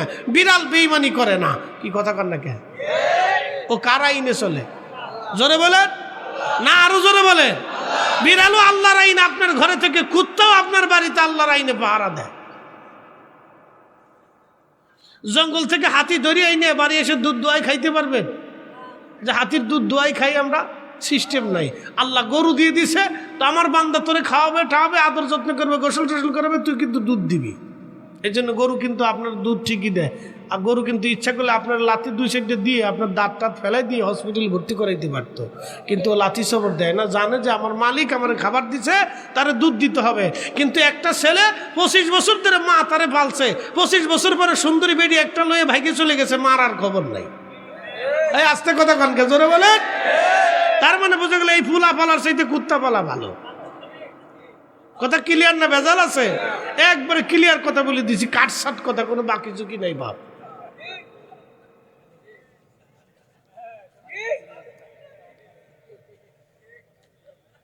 পোলাফান বুঝে সুঝে যাইস, ও আজকাল শুনলে হবে না, বুঝে যাও ভাই, বুঝাটা জরুরি। বাড়ি পর্যন্ত নিয়ে যাইও ভাই, সুন্দরী পাগল পড়িয়ে যাই না, জরিনা মর্জিনা সরচিনা এই জেলা বেডিরাও আমার কথা শুনতেছে, আপনারা শুনে টুনে যায়, বুঝে সুঝে যায়। খালি স্বামী বিদেশ থেকে টাকা পাঠাইলে ফুরুত করিয়া মার্কেটে দৌড় দিয়েন না। ছিয়াত্তর, বিরাট বেটা ছিয়াত্তর। হুজুর এতক্ষণ বালা আসলে এখন করলোটা কি? এই হুজুর আর দাওয়াত দেওয়া যেত না, এত সময় হুজুর বালা, ওখানে হুজুর দিয়ে হিট মেরে দিলে একবারে জায়গা মতো হিট করে দিচ্ছে হুজুর, শেষ সালান পাতি শেষ করে দিলে হুজুর। আজকে নারী জাতিদেরকে বলতেছি, শোনেন, পুরুষরা বিদেশে কি পরিশ্রম করে এটা ভাষায় প্রকাশ করা যাবে না, নিজ চোখে দেখে আসা। মধ্যপ্রাচ্যে যারা থাকে যে কি কষ্ট তারা করে, বিদেশিরা কিন্তু আমাদেরকে আরাম করে খাওয়ায় না। বাংলাদেশে কেউ যদি আকামা যারা আছে, আকামে ঘুরে ফিরেও খায়, তারপরে সে কম বেশি খাইতে পারে, কিন্তু বিদেশে ঘুরে ফিরে খাওয়ানোর কোনো সুযোগ নেই। কি কথা কন না কেন? আপনি ইউরোপে চলে যান, কোটি কোটি টাকা, বিলিয়ন ও ট্রিলিয়ন, ঘুরে ফিরে খাওয়ার কোনো সুযোগ নেই, কিন্তু বাংলাদেশে 6 মাস হলো ঘুরে ঘুরে খেতে পারবে। এটা এমন একটা দেশ, মাশাআল্লাহ, আল্লাহ কি বরকত দিয়ে দিছে, চিন্তা করতে পারছেন? ঘুরে ফিরে খাইতে পারে। এদেশে বেকার যারা আছে এবং ভোবো কোম্পানি, টোটো কোম্পানির ম্যানেজার যারা আছে, তাদের জন্য এদের সুবিধা। টোটো কোম্পানির ম্যানেজার, টোটো কোম্পানি বলছেন, যারা খালি ঘুরে ঘুরে বেড়ায়, কাম কাজ নেই, খালি বাপের হোটেলে খাই বেড়া আর ঘুরে বেড়ায়, মোটর সাইকেল একটা পালিয়ে পিছনে দিয়ে ভ্রম ভ্রম ভ্রম ভ্রম ভ্রম, আর কোনো কাজ নেই। এটা নাম দিছি টোটো কোম্পানির ম্যানেজার, খালি ঘুরে ঘুরে বেড়ায়, আর কোনো কাজ নাই। বাংলাদেশ তাদের জন্য খুব সুবিধার দেশ। আপনি ইউরোপে চলে যান, আমেরিকায় চলে যান, কাজ ছাড়া 7 দিনও থাকতে পারবেন না। আপনি সৌদি আরব যান, কাজ ছাড়া আপনাকে কেউ বাদ দেবে না, কাজ করেই খেতে হবে। তো বিদেশে যারা কাজ করতে যায়, তারা কাজ করে দেশে টাকা পাঠায়। এর জন্য নারী জাতিদেরকে বলবো, স্বামী বিদেশ থাকলে তার অর্থবিত্তকে একটু গুছাই গেছে সুন্দর করে সাজায় গুজায় রাখেন, খালি খরচা করেন না।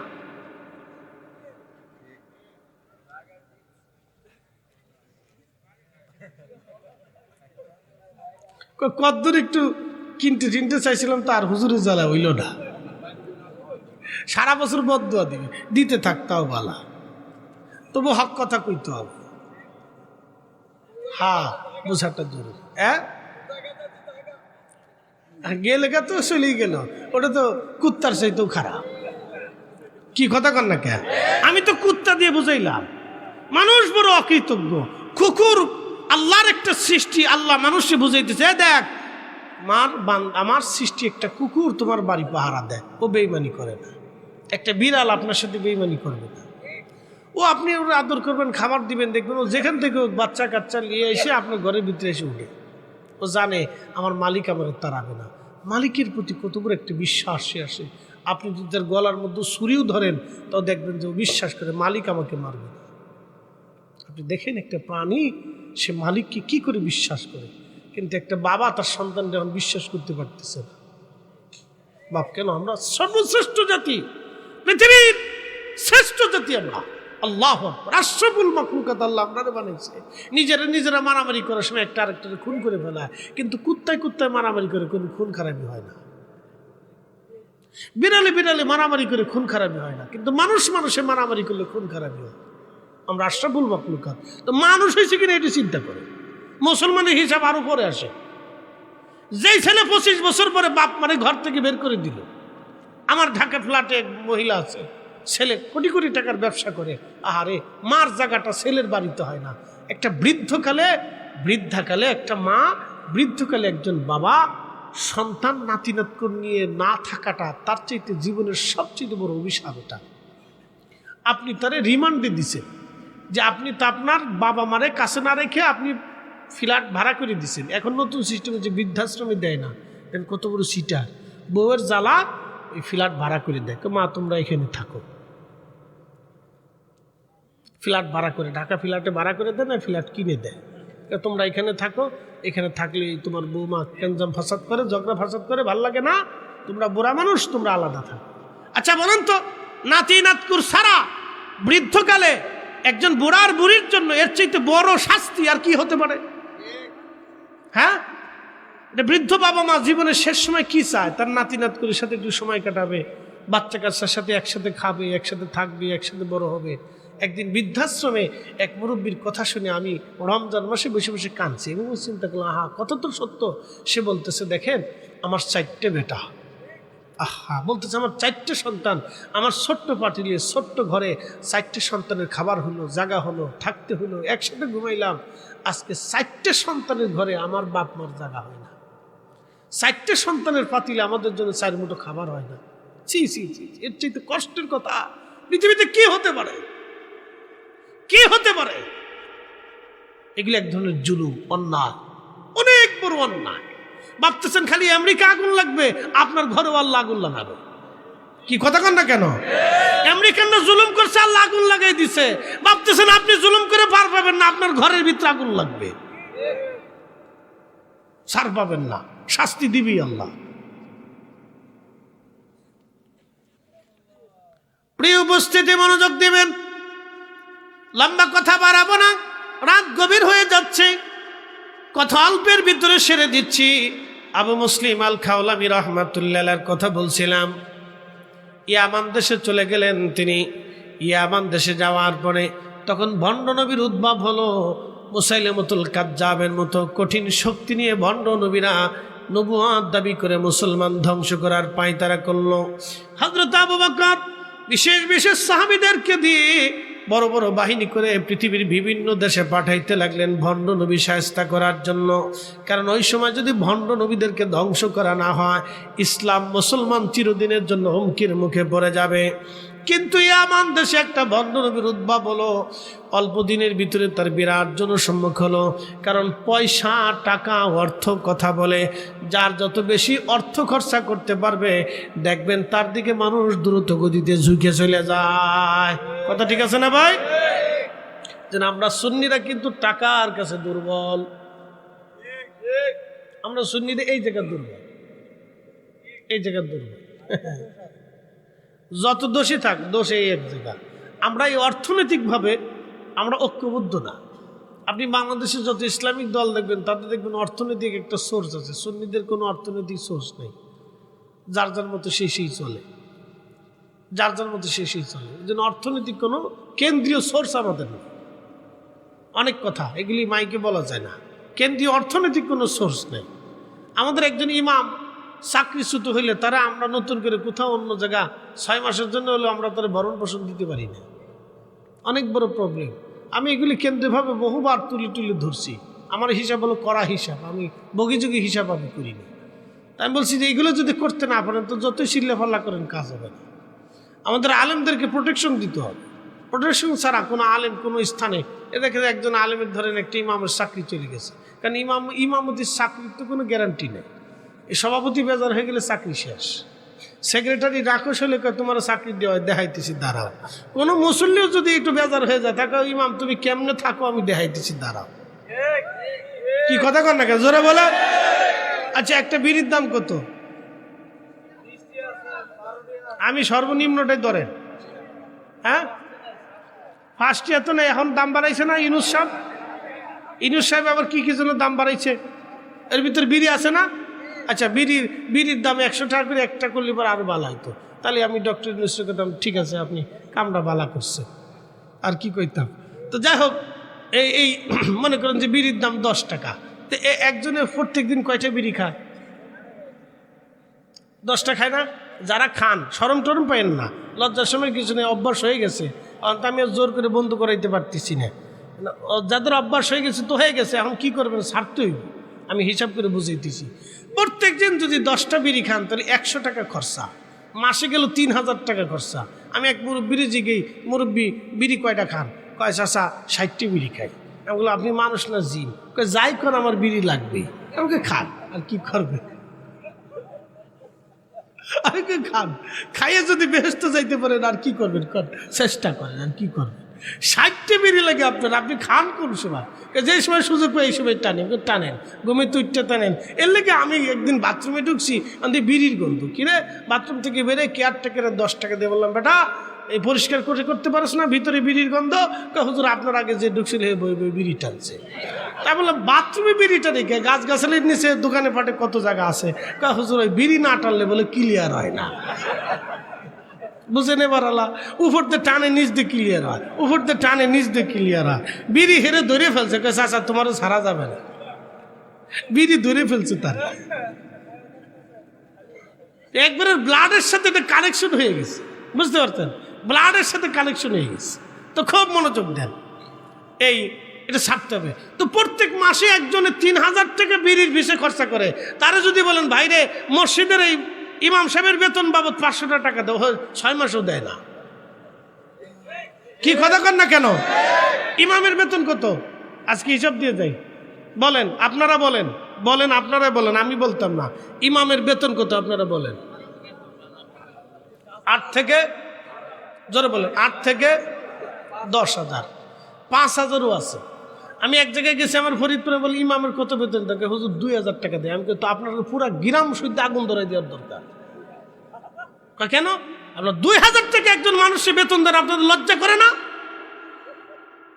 তার মা আছে না, তার বাবা আছে না, তার সংসার আছে না, স্ত্রী আছে না? না থাকলো বাবা মা তো আছে। 2,000 টাকা একজন মানুষের কি হয়? একজন মানুষের বিড়ির খরচা হয় মাসে 3,000 টাকা।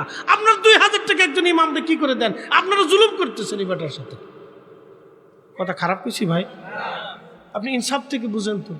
একজন ইমামের যদি মাসে 10,000 টাকা আপনি বেতন দেন, তার স্ত্রী আছে, তার স্ত্রীটা আমাদের তো বোনই হয়, তার বাচ্চাটাকে আমাদের সন্তানের মতো না, তো তাদেরকে আশা আকাঙ্ক্ষা থাকে না? তার স্ত্রীটা কি তার স্বামীর কাছে কিছু আশা করতে পারে না? তাহলে আমরা কেন? আপনি অনেকে বলে হুজুর কমিটি, এই মুসল্লিরা টাকা দেয় না। কথা সত্য, কমিটির দোষ দেব না, কমিটির দোষ আমরা দিচ্ছি না, মুসল্লিরা টাকা দেয় না। একজনের 6 মাসেও 100 টাকা মাসে মসজিদের বেতন বাবদ 100 টাকা দিতে চায় না। ভাই দিবেন না? দিবানি। দিবেন না? দিবানি। কেশিয়ারের জুতা শেষ। আমার নিজের বড় ভাই মসজিদের কেশিয়ার, সে কয় জুতা শেষ হয়ে যায়, জীবন শেষ হয়ে যায়, ফোনের টাকা শেষ হয়ে যায়, মানুষ ইমামের টাকা দেয় না। কত কষ্ট হয়, জিব্বা বের করে ফেলায়। আমাকে সাইতে থেকে না আর কি করবে? শেষ পর্যন্ত ঠেলতে ঠেলতে ঠেলতে রমজানি নিয়ে ঠেলে, রমজানি নিয়ে কিদ্দুর দিয়ে কয় পরে দেবেন, আর খোঁজ খবর নেই। এখন যারা ইমাম ঠগাইতেছেন, তারা ইমাম ঠগায় বেহেশতের আশা করিয়া চিন্তা করতেছেন মরার পরে 80টা হুর পাবো, আহা হুর লইয়া জান্নাতের ভিতরে ঘোরাফেরা করবো। শয়তানে হাসে কয় বাপরে বাপ, তুমি আমার সে তো বড় সিটার। ইমাম ঠকায় না। শোনেন, আপনাদের কাছে একটা কথা বলি, এটার দায়িত্ব কত বড় দায়িত্ব জানেন? আপনার নামাজকে সে কাঁধে নিয়ে আল্লাহর সামনে দাঁড়ায়। আপনার জীবনে সব বিক্রি করে দিয়ে তাকে দিয়ে দিল হক আদায় হয় না। আপনার সালাতকে কাঁধে নিয়ে ইমাম আপনার সামনে দাঁড়ায়, আল্লাহর সামনে দাঁড়ায়। আল ইমামু জামিনুন, ইমাম হচ্ছে নামাজের জিম্মাদার। 4টিখানি কথা না, আপনি আপনার জীবনে সব টাকাও যদি দিয়ে দেন তো হক আদায় হবে না এক ওয়াক্ত নামাজের। অতএব যদি 100 টাকা বরাদ্দ থাকে 100 টাকা দিয়ে দিবেন।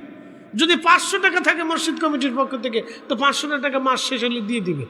আপনার এই ডিশের বিল চলে, কারেন্টের বিল চলে, ওই আমলা চলে, কামলা চলে, ছেলেরটা চলে, মেয়েরটা চলে, সব চলে, বিড়ি চলে, পান চলে, চা চলে, খালি ইমাম চলে না। এগুলো তো এক ধরনের জুলুম, অন্যায়। কি কথা কন না কেন? এগুলো অন্যায়। প্রিয় উপস্থিতি, আমি কোরআন শরীফের সূরা বাকারার একবারে প্রথম থেকে কয়েকটা আয়াত আপনাদের সামনে উপস্থাপন করছি। আল্লাহ এই আয়াতগুলিতে বলছেন যে কারা পৃথিবীতে সফল হবে, সফলতা কারা নিবে। এই কোরআন আল্লাহ রাব্বুল আলামিন আমাদেরকে শিক্ষা দিচ্ছেন যে কে সফলতা নেবে। প্রথম কে সফল হবে?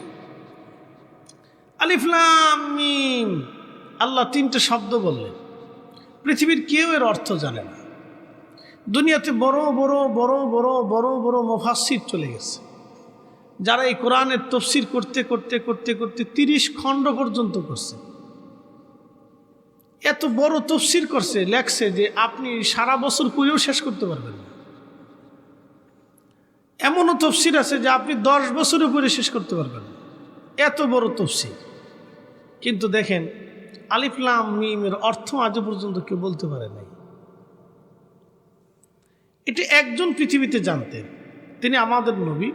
আল্লাহ আসমান থেকে জানাইলেন আলিফ লাম মিম।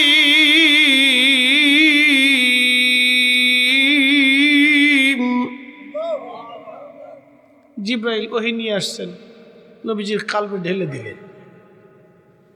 রসুল জানেন, আল্লাহ বলছেন, রসুল জেনে ফেলছেন। এগুলি হচ্ছে আল্লাহ এবং তার রসুলের সাথে গোপন পাসওয়ার্ড। সেনাবাহিনীতে যারা চাকরি করেন, যুদ্ধক্ষেত্রে একটা পাসওয়ার্ড থাকে।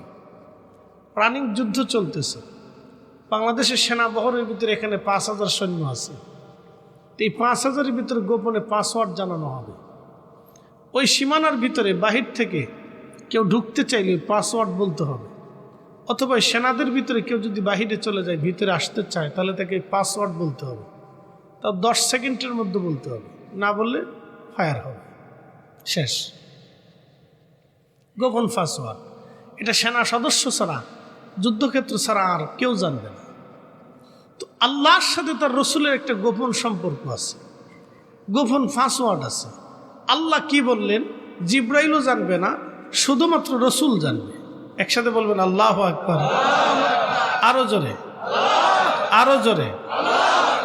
ওই নবী যারা বুঝে না, চিনে না, তারা পৃথিবীর সবচেয়ে বড় বোকা, তারা শিক্ষিত বোকা।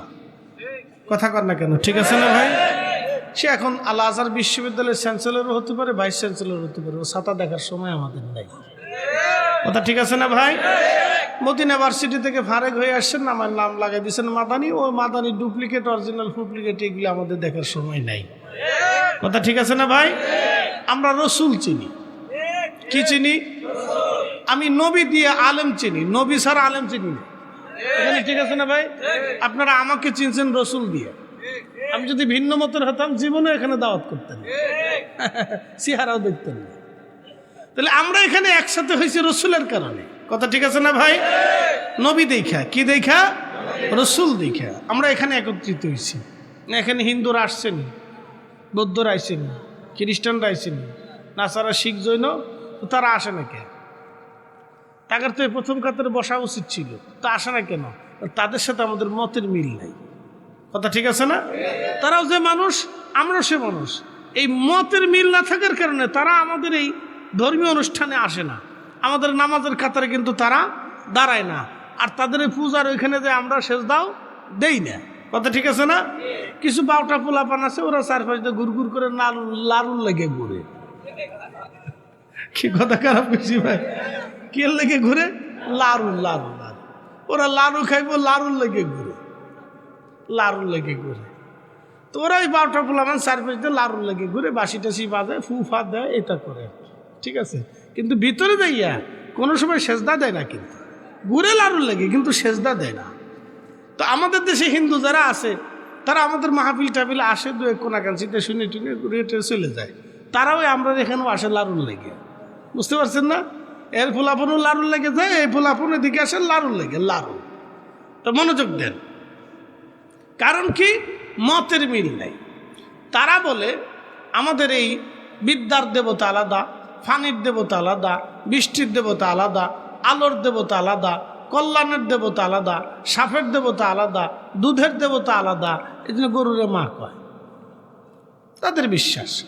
তারা এরকম বহু দেবতায়, বহু খোদায় বিশ্বাসী। আপনি যদি মহারাষ্ট্রে যা জিজ্ঞেস করেন তোমার বড় দেবতাকে, তো এক নাম বলবে। আপনি যদি ওই দিল্লিতে এসে বলেন তোমার বড় ভগবানকে, তো আর এক নাম বলবে। আপনি যদি অন্ধ্রপ্রদেশে যা বলেন তোমার বড় ভগবানকে, হিন্দুকে, তাহলে আর এক ভগবানের নাম বলবে। আপনি যদি ওই কলকাতা এসে জিজ্ঞেস করেন তোমার বড় ভগবানকে, বলে মা দুর্গা। আপনি যদি ওই নেপালে চলে যায় বলেন হিন্দু তোমার বড় ভগবানকে, বলে আমার বড় ভগবানের নাম কৃষ্ণা। এরকম প্রত্যেক প্রদেশে প্রদেশে এক একজন বড় ভগবান আছে। আমাদের সবাইকে যদি এক বাক্যে জিজ্ঞেস করেন তোমার রবকে, তা আমরা সবাই বলে দেবো আল্লাহ। কথা ঠিক আছে না ভাই? আমাদের আর কোনো বড় ছোট মাইজে সাইজা নোয়া টোয়া এগুলো কিচ্ছু নেই, আমরা একজনই। কথা কন না, ঠিক আছে না? কয়জন? একসাথে বলুন, কয়জন? একজন।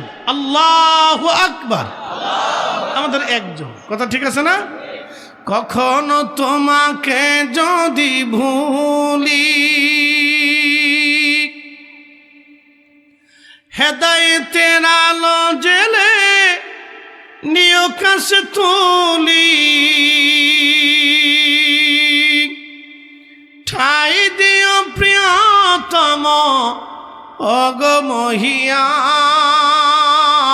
অগমহিয়ান, তুমি রহমান, তুমি মেহেরবান। অন্ধ গাহে না শুধু তোমারি গুণগান, বুঝেও বুঝে না তবু শান, তুমি রহমান, তুমি মেহেরবান। রব একজন। জোরে বলেন রব। সারা পৃথিবীর সব জ্ঞান বিজ্ঞান এক জায়গা হলে আল্লাহর দেওয়া একটা চোখের মতো কি চোখ বানাইতে পারবে? জিহ্বা, কান, নাক সম্ভব? তাহলে আল্লাহর কাছে সব অসহায়। কথা ঠিক আছে না? আমেরিকা আগুন কি আমরা লাগাইছি? আমেরিকানরা লাগাইছে। তো কে লাগাইলো? আল্লাহ লাগাইছে না? দেখেন হাজার হাজার হেক্টর জমি টমি বন টন বাড়ি গাড়ি সব পুড়ে পুড়ে শেষ হয়ে যেতেছে, এত চেষ্টা করে নিবাইতে পারতেছে না। আল্লাহ বুঝাই দিল, হাতে দিয়ে কানে ধরে আল্লাহ বুঝাই দিছে, তোমরা যতই পারাপারি করো আমার একটু আগুন নিবাইতে আরো না। কি কথা কান না? তোমরা এখানে বোমা ফোড়াইবা, এখানে আগুন ধরাইবা, এখানে ফুরাইবা, এটা করবা সেটা করবা। আল্লাহ একটু আগুন ধরাই গেলে আগুন নিবা হন কদ্দুর ফারস লিবা। এই আগুন যদি বাংলাদেশে ধরতো তাহলে কি হইতো? আল্লাহু আকবার। আমেরিকা ধরাই দিছে। জানেন ওরা যত পরিমাণ গাজাতে বোমা ফেলছে তত পরিমাণ জায়গা আল্লাহ আগুন দিয়ে ওদেরকে পুরাই দিচ্ছে। একসাথে বলবেন আল্লাহু আকবার। তাহলে কি বোঝা গেল? দোয়া কি কবুল হয়নি? মজলুমের দোয়া মঞ্জুর হয়নি? কান্না কবুল হয় কিনা? আল্লাহ আছে কিনা? শ্রেষ্ঠ শক্তিবান আছে কিনা? তো যারা আগুনের পূজা করে ওগারে গঞ্জে তোরা এবার আগুনের সামনে যে পূজা দে, কি কথা খারাপ কইছি? যারা আগুন পূজা করে মাজুসি ধর্মের, ওদেরকে এখন বলা উচিত ভাই বহু আগুন ধরছে, তোরা এবার আগুনের সামনে যে সেজদা টেজদা যদ্দুর পারিস দিয়ে পূজা টুজা কর। তোরা সব আমেরিকা চলে যা, পূজা দিয়ে দেখা পূজা দিয়ে আগুন নিবে তারস কিনা।